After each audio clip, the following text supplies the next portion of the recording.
And welcome back to the Constitutionals Podcast. I'm your host, Chad White. If you didn't know, this is the premier podcast for the website, cpluscomedy.com. Like I just said, it's a website. Go there. I'm all over the place. I just spent the last 30 minutes. I meant to record this show 30 minutes ago. So 40 minutes ago, I sat down and I was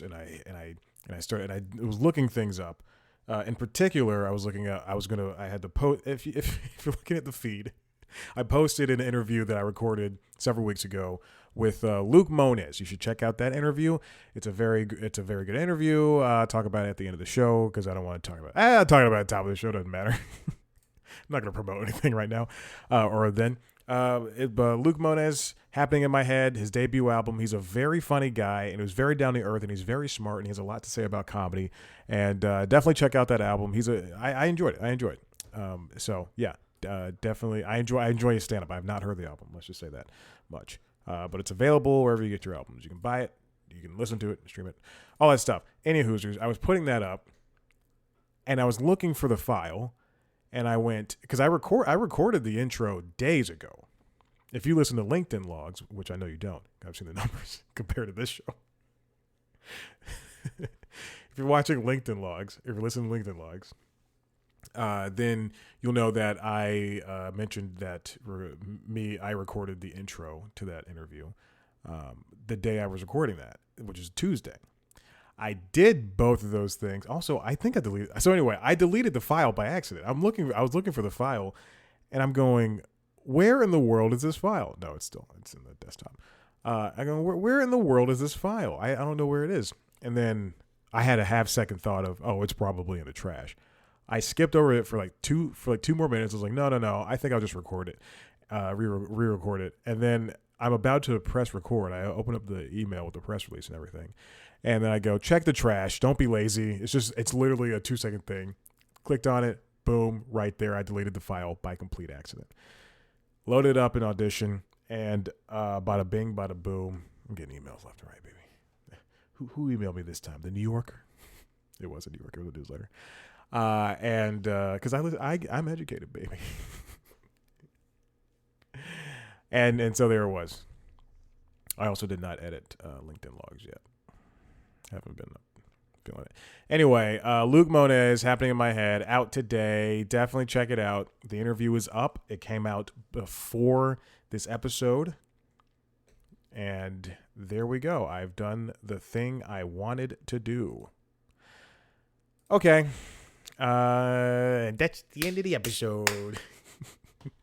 260. 260 is the episode number for this podcast.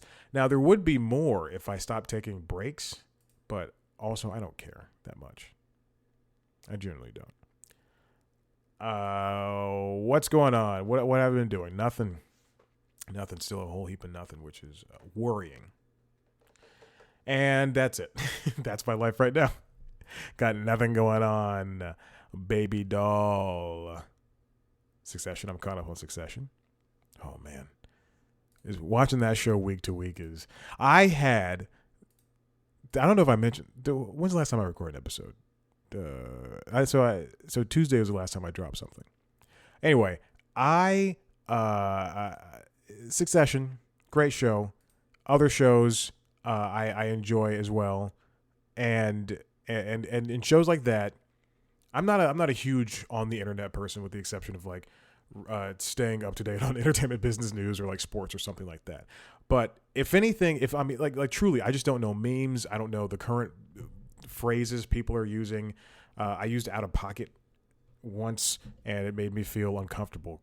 I'm just not that type of person to follow along with trends and everything. Anything that people find out on TikTok, I'm finding out weeks later because I just don't know, and I don't follow that closely. Any Hoosers, I read a lot of news. I read a lot of news because I used to work in the news, and you just can't. That's just a muscle that I continue to stretch at work. And every morning when I wake up, I go to the bathroom and I read the news. Give you my morning routine before I go to the gym. So it's 4:00 in the morning. Go to the bathroom, read the news, scroll through the news, New York Times, Wall Street Journal, NPR. I have an app called Feedly that takes all of my RSS feeds and puts them into, different categories if I want, or, whatever, gaming, tech, news, sports, whatever. But I was on Google News, and I've had this issue with Google News before, where a news story will be pulled, and it's either just grossly fake, or just blatantly ruins, like if it's a TV thing or a movie thing, blatantly ruins the whatever, the story or whatever, or a video game or whatever. And so Google News is not good. Same thing, Apple News is not good. Samsung News is not good. None of those aggregate sites or apps are good. That's why I use my RSS feed reader, because I can just put in the New York Times arts section and the New York Times, regular news sections, and then the Wall Street Journal and the Verge and Engadget and IGN. I could put them into one thing, so I know where the sources are and where everything's coming from. I'm scrolling through. I'm like a second into a scroll, and Google News loads up a story from a Vulture, and it says Logan Roy, 1930 something to 2022. And I went, are you kidding me? Like, I had not even watched the episode, because I go to bed early, and so I have to watch everything the next day. And I go, are you kidding me? Are you serious about this? And I just flick it off. I flick it off, and I go, great. Now I can't even enjoy this latest episode of Succession. So then I spend, I think, I go to the gym, and I come back, and I check the C Plus Comedies email, and it says, and there's articles from the Hollywood Reporter and Variety and Deadline. It says how the game changing twist in Succession sets up the rest of the series and all this stuff, and I'm just so mad. So I took Vulture. I'm no longer following Vulture. I never even subscribed, so I could never read their stuff anyway. But I'm beyond pissed, and you cannot win me back. So there you go. I'm done reading Vulture. All right, let's get on with these stories. This comes from the Hollywood Reporter, written by Alex Weprin. AMC Networks to launch cheaper ad-supported tier of AMC Plus in upfront push. Now we're in this world of streaming now, and linear has just been declining for the past couple of years, maybe like decade or so, and it's been unfortunate to see the fall of it. I mean, mostly because I would say of cable providers charging out the wazoo. I think a lot more people would have linear TV broadcast and cable, rather. I think they would have cable if Charter Spectrum and Verizon Fios and YouTube TV and Hulu Live TV, if they were cheaper products, if there was an ability to like I think DirecTV would still be in its heyday, like at that, and Spectrum would be in its heyday if they treated cable like how people treat, or how companies treat streaming. And having Netflix having an ad supported product, or just an $8.99 product where you can watch a 720p. God, I don't know why you would do that. Not in today's day and age. But watching a 720p a stream, a single stream for that, for their one home. I think that is, while it's not the most successful thing, especially now, it is something that people want stridently over an ad-supported stream or paying $20 for 4K streaming. I mean, even look at HBO Max or Max now. It's going to be there's going to be a $25 version and I think 20 or 25 or 22, one of those numbers, and then the ad-supported version, and then the regular version without 4K streaming. Stop charging for 4K. 4K should be just like 1080p should be the standard. 4K should be the standard. Stop charging for it. Okay. Anyway, now AMC Networks, which is a cable product, it straddles. I think, AMC must be the only cable network that's the only basic cable network that straddles the line between. No, Discovery. Discovery does it. Discovery Plus. All right, never mind then. So Discovery Plus and AMC Plus are the only ones, basic cable, that straddle the line between a streamer and cabler. Correct. because HBO Max is premium. Max is premium. Disney Plus is premium. Oh, no, Disney Plus does it too. Yeah, because it's a Disney Channel. Anyway, I don't know what I'm saying anymore, but AMC Networks was the first cable thing to do it, to come out with a streaming platform, and people seem to like it. People seem to enjoy it. I think it's a better add-on product. I think it's a better product where you go to Hulu, you go to Amazon Prime Video, and you go, hey, I'll pay you the $9 for AMC Plus, as opposed to downloading the app, because the app is apparently not good. It's got bad ratings. But I use it on Amazon Prime whenever I get that $1 for 2 months special. So currently, the current cost is $9 for AMC Plus. You go to YouTube TV, you can get it. You can get it anywhere. But there's an ad-supported tier that they want to come out with, which I'm guessing if the premium version is $9, which I'm thinking they're going to bump up to $10, I'm going to guess that the cheaper version will be $5 or $6. The ad-supported tier will unlock the ability for advertisers to buy more time across specific shows, genres of franchises, whether they're on linear, AMC Plus, or on an ad-free supported streaming platform like Fast, which is Tubi, Pluto. Pluto TV is owned by Paramount, and Paramount owns Paramount Plus. So imagine being able to buy, let's say they have a channel for Beavis and Butthead, which I do think they do, but let's say Nike could buy ads for the Fast, which is Pluto, the free ad supported streaming, and then it could for Beavis and Butthead, and then they can go, okay, now that also unlocks ads for Paramount Plus with ads, and then also that allows us to buy ads for Paramount Network and MTV or Comedy Central, where I guess Beavis and Butthead now currently airs, because they don't air on MTV anymore, because Comedy Central is the cartoon thing, the bastion. I think only because of South Park.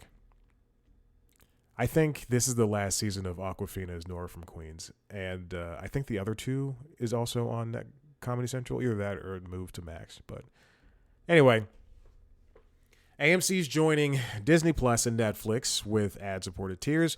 HBO Max also has one, and Apple TV Plus is the only streamer that has completely ad-free. Who else has ads?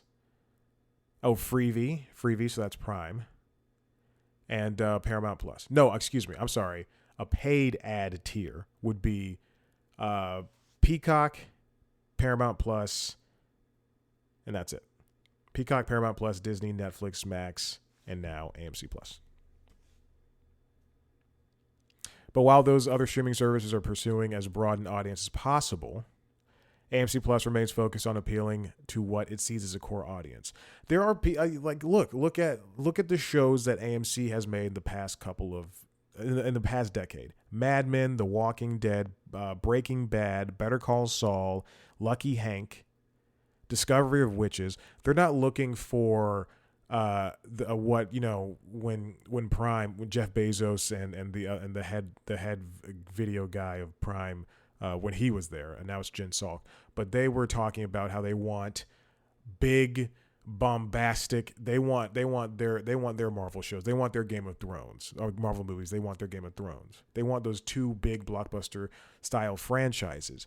And AMC Plus, they know they can't have. They know they're never going to have that. They can't have it. They never will have it. By God.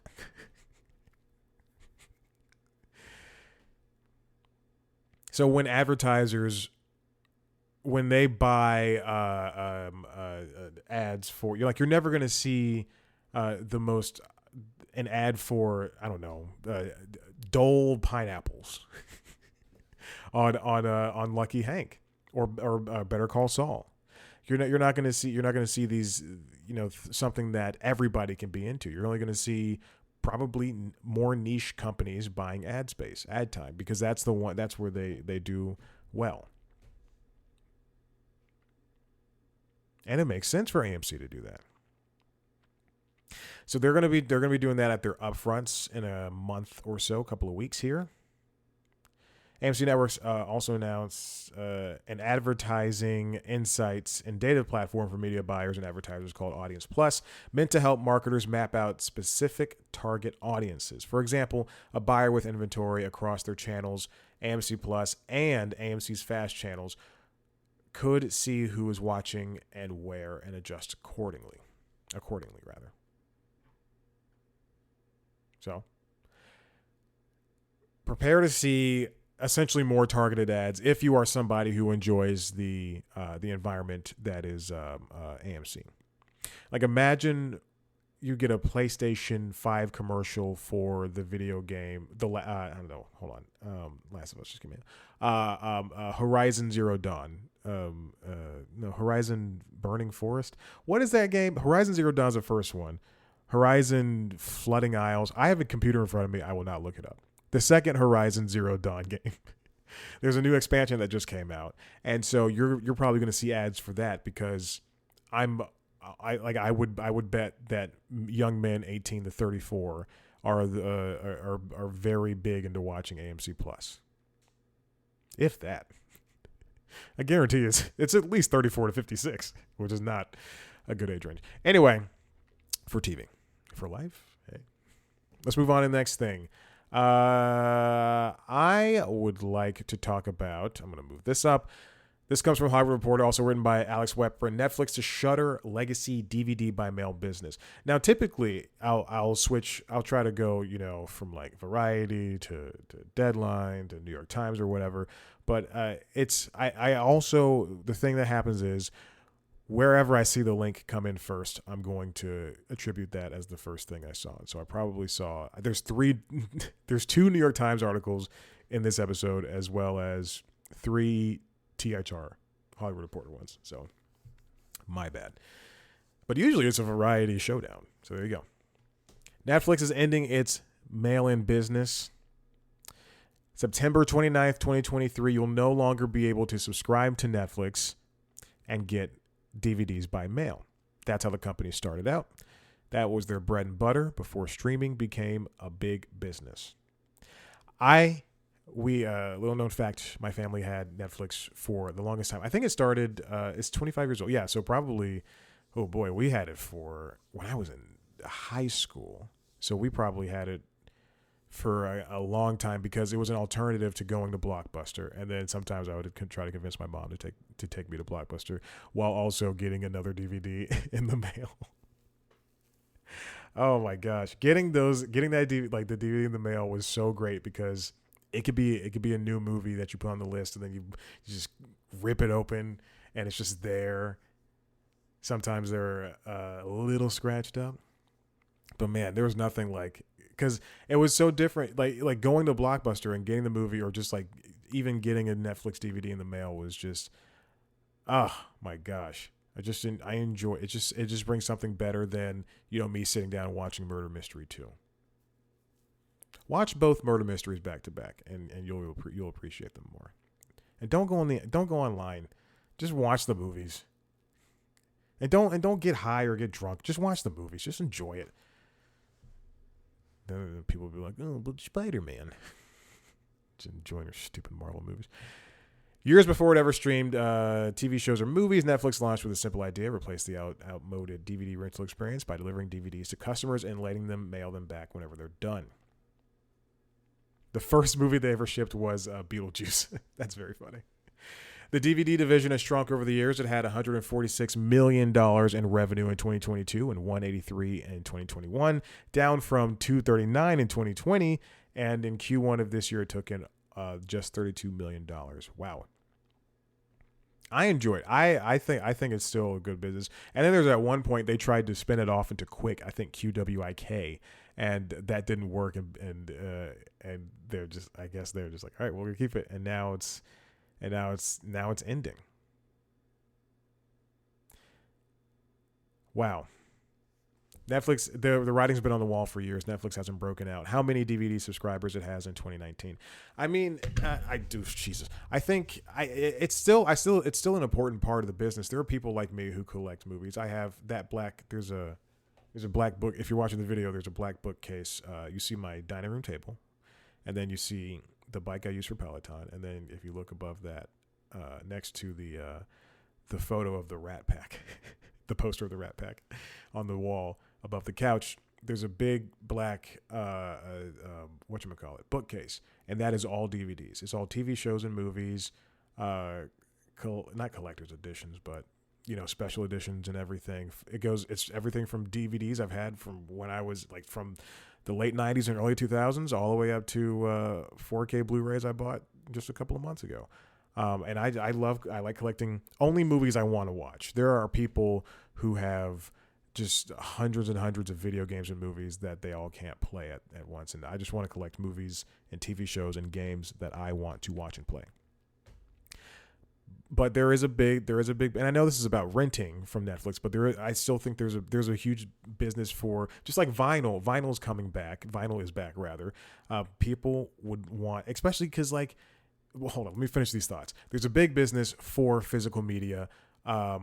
People want to be able to hold on to things. If you look at one of the big concerns as to why I collect physical things, Quickster was the name of the company that Netflix was trying to spin it off to. What I want is there's at any point in time, Apple could go, we don't want to sell music anymore. You're done, and we're going to cut it off. Amazon could go, we don't want to stream movies anymore and TV shows. You're done. We can cut it off. We're going to cut it off. I've seen video games get removed from the PlayStation Store and an Xbox Store, Microsoft Store, and now there's tons of games from Nintendo consoles that we can't play unless you have an SNES or a GameCube, and that's why people have ROMs and emulators and things. That's why my Steam Deck has so many Pokemon emulators, because I just want to be able to play Pokemon from the Game Boy or Pokemon from really Game Boy Advance. I don't want to go back to Red and Blue. I'm tired of those. I played those literally hundreds of times. I've just so many hours wasted when I was a child. But at any point, those companies can go, we don't want to do this anymore. And now it's great to be able to, with the exception of some games, I think a lot of games are now tied into an online aspect. And if your Xbox or your PlayStation aren't online, then you can't play those games because it thinks you don't own them. But I can sit down and go, I can have two versions of the Reno 911 movie. Reno 911 Miami. I can have two versions of that because there, for some reason, are three different DVDs, but two of them are completely different. I can have two versions. Again, this used to only happen in the early 2000s. I can have two DVDs of Not Another Teen Movie, both unrated, but both have completely different special features.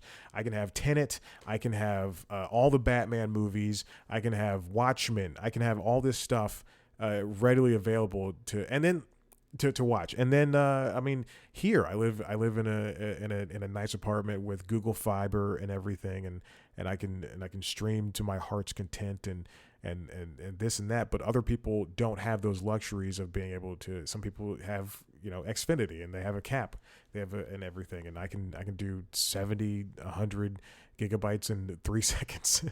But sometimes within I've lived here for 3 years or so. 3 years exactly, excuse me. There's sometimes the internet goes out. I would say in total maybe 3 times. No, a couple times. Maybe 3 or 4 times, and it's been because of heavy winds in the Atlanta area, or because of heavy rain, or for no reason at all. And I just like to be able to take, most recently within the last month, the internet went out, and I rewatched Lego Movie. Because I'm able to just grab the disc and put it in there. Can't do that for Lego Movie Part 2 because I own it digitally. I own all the Lego movies. It's very true. There's only 4. Ninjago, Lego Movie Part 2, and Lego Batman. Anyway, I still think there's room for the movie business, but if Netflix doesn't have to focus on this and they can focus on streaming, then by all means. But I think Redbox is wanting to buy the movie Redbox wants to buy Netflix's DVD business. And Redbox, those are still around. You can go to a CVS, you can go to a Walgreens, and you can see the kiosk outside. I used Redbox. Let's see, I lived here for 3 years. I've used it within the last 3 years, I think. Yeah, definitely, because I've definitely used it while I lived here. Redbox is still good. I still like to be able to. I mean, in the location it is in, I'm not gonna go there. The one I'm thinking about, on Ponce, in this, where I know where there's I give back to the community. I help people out when I can, but there's a contingency of homeless people around this one Redbox, and I don't want to be hassled. So I also don't want to be haggled. CEO of Chicken Soup for the Soul, which now currently owns Redbox, Bill Rohana, acquired Redbox in last year for $370 million. And he says that he tells the Hollywood Reporter that Netflix has brushed off his attempts to purchase his DVD business 3 or 4 times before Netflix announced its decision to sunset the business on Tuesday. I think that would be a very smart move for a company like Redbox, because it is still operating in that space, to have this ability to send movies. Because right now, I don't think Chicken Soup is going to be able, and you are correct in thinking that it is the book series Chicken Soup. I think that's the same Christian book series. I don't think that they have the capital or the processes in order to be able to send things out. This would be such a smart move for Netflix just to get rid of it. And now Redbox, Redbox is everywhere. It's Walgreens, CVS, Walmart, Dollar General. I mean, there are people who still, like I said, pick up these movies. There's a Publix. This is going to sound so bad. There's a Publix in Atlanta, again, that has a lot of unseated characters hanging around it, but there are 2 Redbox kiosks in the front. When there's a police officer at your Publix, just standing outside, waiting for, there's a couple officers just waiting, Come on. That's not the Publix I go. I go to different Publix. Anyway, this would be, I really hope that Chicken Soup is able to pry this business away from Netflix, because it makes no sense there are 2 different categories. It'd be like, The Weeknd being mad at, I don't know, who else does music? The Chicks, it'd be like The Weeknd and the Chicks being mad at each other because they're both doing music. But Netflix is doing streaming, Weeknd is doing R&B, the Chicks are doing country, Redbox is doing DVD. Now Redbox does have streaming, offers and everything. You can rent and buy movies on Redbox's app. I don't know why you would do that. Same thing for the AMC Theaters app, but you can do that. You can do it. Okay. This next one comes from, now we can do this story, which I talked a little bit about in LinkedIn Logs. This is from the New York Times, written by John Copeland and Brooks Barnes. Hollywood writers approve of strike as shutdown looms. So now there's a contract that expires from the Writers Guild of America, or WGA, from heretofore. Writers Guild of America. That said, more than 9,000 writers approved a strike authorization with a 98% vote. On May 1st, when the contracts with major Hollywood studios expires, the heads of the Writers Guild, both the East Coast and West Coast, can go, okay, we're going to strike, and no one's going to write TV shows and movies until we get what we want. This is not, the strike authorization is not saying they're on strike right now. They're saying there's a possibility, there's a chance, and we will do it. And we have the votes to do so. It's the one of the biggest issues right now. This is if you'll remember in 2008, 2007, the Writers Guild writers all striked at that time because for monetary reasons, and this is happening again because writers aren't getting the respect they deserve, especially in this era of streaming. There's a lot that goes into it, and these contracts are ratified every couple of years, but The one of the biggest things is streaming. Let's say you write a show for Disney Plus. Disney's going to take a majority of the money every single time. You're essentially just going to get a pittance for working there. Pittance. This comes from Winston Cho at The Hollywood Reporter. Los Angeles filming days decline amid studio uncertainty over potential writer's strike. Now, this is a little tidbit. I saw a headline that said Ted Sarandos, the head of Netflix, wasn't worried about the writer's strike because Netflix has like a glut of releases for the remainder of the year, just like I guess like sitting in in their back catalogs, and that seems just kind of what's the word I'm looking for? Like he's not hearing and understanding that there's a real issue when it comes to the writers, and not being able to get paid for these projects that they're doing. TV shooting. Local office Film LA attributed the drop-off to suspension of production decisions, quote, pending the outcome of corporate restructuring actions and industry labor negotiations. The first shooting quarter that ended in March saw a 7,476 shoot days, according to Film LA. The figure represents a 24% decline from the same period last year. At the same time, Los Angeles was enjoying a production surge due to a backlog of content stalled by the COVID-19 pandemic. The film office reported that the start of 2022 was the busiest first quarter ever, with 9,832 shoot days. The latest report shows that the post-COVID production surge has stopped. Okay. In 2017, a last-minute deal was struck with studios not long after 96% of the writers voted to authorize a strike. The strike in 2007 lasted for 100 days and cost Los Angeles economy $2.1 billion. And what happens with a strike is you're not going to get SNL. You're not going to get late-night shows. You're not going to get shows that had writers' rooms that were about to start production. You're not going to get anything. Pretty much. Writers are working a lot.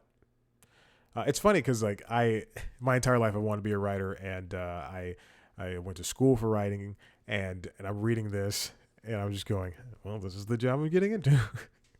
Even though all of my background is in producing. There are job cuts coming from all over. Warner Bros. Discovery was part of that. Disney, Paramount, Apple, everybody's cutting jobs. The writers have taken particular aim at so-called mini rooms. They're not sympathetic to the job cuts around the world, around the studios, writers are taking particular aim at so-called mini rooms. There's no one definition of a mini room, but they have proliferated in the streaming era. In one example, the studios will convene a mini room before a show has been picked up by a studio and scheduled to air. A small group of writers will develop a series and write several scripts over 2 or 3 months. But because studios have not yet ordered the series, they will use that as justification to pay writers less than if they were an informal writer's room. Oh my gosh, said union leaders. They didn't say, oh my gosh, I added that. And given the relatively short duration of the position, those writers are then left scrambling to find another job if the show is not picked up. Wow. That is a shocking thing to hear. That, I mean, you know, and writers often don't get, unless you're a big name, writers often do not get a recognition. And oftentimes I see, you know, I mean, how often do when you're watching the Emmys or you're watching the Oscars and a writer gets up or a producer gets up to accept an award, and people on like watching the television know that person, unless you're specifically not, because like the person who hold on, I'm looking up very specific people. People who watch Free Solo don't know Jimmy Chin and Elizabeth Shai Vera Shaheli. They know Alex Honnold. the guy who was the subject of the documentary. People don't know Mike White. They might know him because he was on Survivor, but they also don't know that he did School of Rock and that he is the person who refuses to hire people of color for White Lotus. People know Andy Samberg, and he happens to be a writer, but that's because he is already a big name. Same thing for Tina Fey. Same thing for Seth Meyers. It's just unfortunate. That's just an unfortunate thing. Same thing for Issa Rae. I'm gonna name some people of color now. Quinta Brunson. You want everybody to be able to make money. People think this is a very I think I told the story on the LinkedIn logs, but since nobody listens to that show, I'll tell it here. When people think everybody is rich in the entertainment industry. It is not true. If you have an agent, you're splitting, you get paid, let's say, $10,000 for an episode guest role or a guest spot or something, or a featured character or whatever. Then you got to split money with your agent. You got to pay taxes. If you have a manager, you got to pay that person, and then you're left with what, $4,000-$5,000, if that. Anyway, when I graduated college, couldn't find a job for the life of me, and then I was working at various odd jobs and everything, and at one point I was working at a UPS factory, and I really so badly, desperately want to get out of there, and I just was applying around everywhere, and then finally I got lucky, and I landed the position at my local NBC News affiliate, WXIA, which I've talked about here on before. And the Wednesday night that I got the email that I got that job, I was going to bed like so early so I could wake up at 3 or 4 o'clock in the morning so I can go to the factory. And I remember I just jumped up, ran to my mom. I was like, "Look, I got that job!" And then because I was living at home because I couldn't afford it. Everybody's getting married. Everybody's going to get their masters, and I'm just living at home, not able to do anything, just making like $8 an hour at UPS. Anyway, I show up late the next day, and I show up late to work, and they're like, "What happened?" And I was like, "Oh, my car broke down." And then eventually I tell the HR rep who I'd been like begging for like a regular job. No, that's not in the factory. And then she lets it known to every supervisor in that factory. People are walking up to me. People I've never spoken to walking up to me. "Chad, congratulations on the job. Oh, we're going to miss you here. You're such a hard worker." All this BS. But the guy on my conveyor belt, because I worked on a conveyor belt, dumping bags. My shoulders, I have like this shoulder. I'm not kidding. My left shoulder has never been the same. It is significantly weaker than my right shoulder just because of the same repetitive motion. Anyway, but the guy on my conveyor belt, he's like, "Oh yeah, I heard you got a new job. What you gonna do?" And I was like, "Yeah, I'm gonna be, if you don't know, a position at a news channel, from local to CNN, is a help desk, and you're essentially, this is when you call in a tip." And someone's like, "Hey, there's a fire at 10th Street," and then you go, "Okay, thanks. We'll send I'll tell reporters or whatever." and that was my job, and I was making $10 an hour, which is significantly less than what the interns were making. And I was like, "Yeah, all I said was, I'm gonna go. I got a job at 11 Alive News." And he goes, "Oh my God, we just making 6 figures, like 100,000 or something." I was like, "No, what?" Everybody thinks people in the industry are rich. It is untrue. Your favorite comedian that does a guest star role on friggin' Night Court doesn't make that much money. That's why people continually work. Anyway, shoot days in Los Angeles have dramatically dropped from commercials to TV to movies. It's important that Los Angeles makes its money that way with stuff shooting in the city. That's why tax incentives are very important. That's why you see Atlanta, New York, Chicago, Montana, Kansas. That's why cities are offering up all types of incentives. We need to get this fixed. And finally, BuzzFeed News. BuzzFeed News. Okay. All right. BuzzFeed News is my favorite wiki. It's like WikiFeet, but except it's an aggregate news site for feet posts. So whenever there's a new foot on the internet, boy howdy, we get it. We get on there fast. This is my pitch. If BuzzFeed News is going away, not BuzzFeed itself, but BuzzFeed News is going away. I want BuzzFeed News to be made. I want whenever Margot Robbie has a new movie and her feet are in that movie, ooh, baby, you better show it. You better put it up there. I better see an alert. I better see breaking news, the chyron, the lower thirds, breaking news, hot feet alert. Look at this stuff. It was in some shoes earlier and now it's a little bit sweaty. I want to see feet from everybody. Women, men, non-binary, the rest. I'm not going to name anything else. I just want to see some feet. It's not porn. It's not disgusting. It's not creepy. It's just a bunch of feet. Oh my God, you see me all the feet in the world. Oh, I can just smell it already. Oh, the smell of fungus and socks and swart. BuzzFeed News, I said feet again, which dragged media into its digital age, shuts down. This comes from Benjamin Mullen and Katie Robinson over at the New York Times. BuzzFeed News is shutting down. Now, I for years, I did not like, I still don't like BuzzFeed, but for better or worse, BuzzFeed News, the section of BuzzFeed that did news, really helped pull in the like it said in the headline, the digital age for news. I mean, it's just things that can happen so fast, and whether they were, I mean, it wasn't the best news, but they did have some Pulitzer Prize winning articles over there, but or features rather, stuff about like sex trafficking and criminal justice and all that stuff.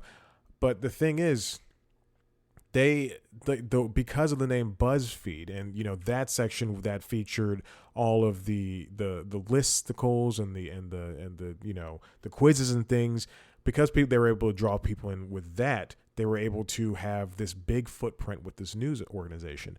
It was founded in 2011 in the run-up to the following year's presidential election. It explored stories both slight and serious through listicles and clickbait-style headlines designed to go viral on social media. It drew attention from its ambitious, sharp reporting, however, and went on to open overseas bureaus and investigate in investigative journalism. I mean, if anything was going to close down, I would think it would be Vice. That's not to say that there's no need for Vice. I do think there are places for it. Okay. BuzzFeed News did have people from New York Times and Bloomberg and Wall Street Journal, and they were able to be brought in and do kind of the similar work that they were doing on those sites. But what BuzzFeed News and Vice have is they're an ability to talk to a younger generation as opposed to the Wall Street Journal. Because who's subscribing to that besides me and 50-year-old men who love seeing numbers go up and down. For all its accomplishments, the news division failed to make money, unable to square the reliance on digital advertising and the whims of social media traffic with the considerable costs of employing journalists around the world. I mean, that's what happens. That's why we see bureaus shut down periodically every so often. And I mean, it's tough. And by bureaus, I mean like news bureaus, not like the Bureau of the Federal Investigation. The founding editor of BuzzFeed News Ben Smith left in 2020, said in an interview that he was really sad about the closing. There are other websites like BuzzFeed News and Vice that I mentioned before. Vox laid off 7% of its staff in January. And then also Vice is still looking for a buyer. It was previously had a lot of money thanks to companies like Disney. And then at one point, Disney just devalued it and it just plummeted. I think it took its value from $1 billion or $2 billion down to several $100 million, which is a big drastic step.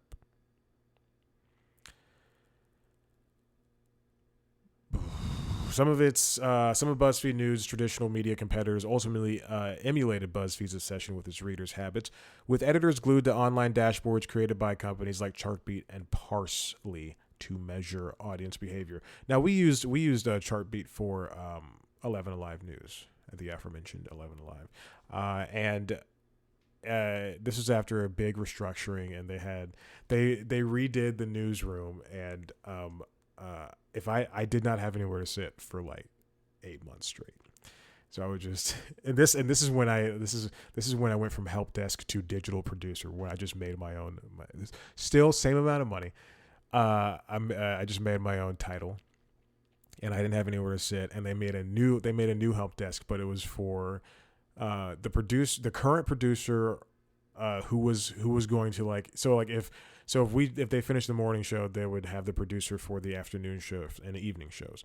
So that person would sit there, and then a line producer, and then like the real digital editors, and then the two people who were in charge of the help desk. So there's usually like one person who would essentially send out the assignments. He wasn't an assignment editor. He would send out the assignments, be like, hey, Matt, you need to go to,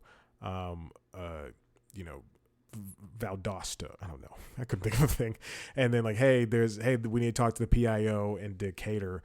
And here's his information. Oh, hey, the satellite truck is trying to feed in something. Let me go get that. And then the other person would be the person who would essentially back the other person up. And then there was another help desk person, which was me. I was the third person. But anyway, there was no room at this now, I think, a pick shaped. So it looked if you're watching the video, but it looked kind of like almost like a very round triangle. And they had, 7 seats for them and none for me. Anyway. What was I talking about that for? Oh, but in the middle of the table were, so everybody had computers. And so in the middle of the table was, I think, 3 or 4 TV screens. It's safe to say there were TV screens because I don't think monitors were that big back then. But instead of like being horizontal, they were all vertical. They were all brightness completely up, and they all had one different thing on there. So one would have streams from TV streams from the competitors, and as well as like an NBC stream, and then so things like that. And then one of the other ones had Chartbeat on it, and so you could see all the measurements of who's on the website now, what stories are doing well right now, and this and that. It's like posting on Instagram and then like refreshing the page over and over again. Like, I need to see how many people like this. So numbers are important. BuzzFeed is owned by HuffPost, which I believe they HuffPost bought BuzzFeed in 2020. They're going to continue posting news on HuffPost. I don't know if there's going to be a BuzzFeed banner of some sort, but they're going to continue doing news. They're just shuttering the division, and people are going to be dispersed. Not everybody's going to have a job, but people are being dispersed around the HuffPost and BuzzFeed offices. Financial pressures on the news division had been apparent for years. There's a book coming out about the digital media era called Traffic, written by Ben Smith, where he writes that there had long been confusion, quote, about what BuzzFeed News was for. I often thought that BuzzFeed News should have been renamed to something else. And if HuffPost bought BuzzFeed or whomever bought whomever, not whom, then I think that they should have opted to just fold BuzzFeed News into HuffPost. I think that would have been the best bet, and really keep BuzzFeed for BuzzFeed, because you don't go to New York Times for a video of a review for Horizon Zero Dawn, Forbidden Isles, Burning Light. I don't know what the game is called. Whatever the second Horizon game is called. See, like you don't go there for that. They shouldn't be splitting. They shouldn't. Excuse me. They shouldn't have two types of dichotomies. There shouldn't be multiple dichotomies rather on that one site. Oh, the cat's awake. Doing cat things. BuzzFeed's been sued. BuzzFeed has had its own issues. This is what's going to happen. All right, listen. This is a long episode. If you like what you heard here, and you want to see a video version of the show, if you like what you heard here, head to the website, cpluscomedy.com, where I talk to your favorite comedians like Luke Moniz, who just put out the album Happening in My Head. I think that's what it's called. And, I talk to comedians. There's a video version of that on youtube.com/cpluscomedy under youtube.com/cpluscomedy. The playlist is called The Interviews. You can watch that. You can also watch a video version of this podcast as well as the other two podcasts. LinkedIn Logs, which is the LinkedIn Influencer Business News podcast where I talk about jobs and stuff, and Late Night Lately, which I'm about to record, which is the late night podcast that I do. And you can subscribe to those wherever you get your podcasts. You can also watch our premiere show News Time, which is like the Daily Show except way less funny. You can follow us on Twitter, Instagram, Facebook, and TikTok at C Plus Comedy. Follow me on those platforms at Chad Black White. Like us on excuse me. Rate, review, subscribe, tell your friends, and that's the end of the show. All right, goodbye.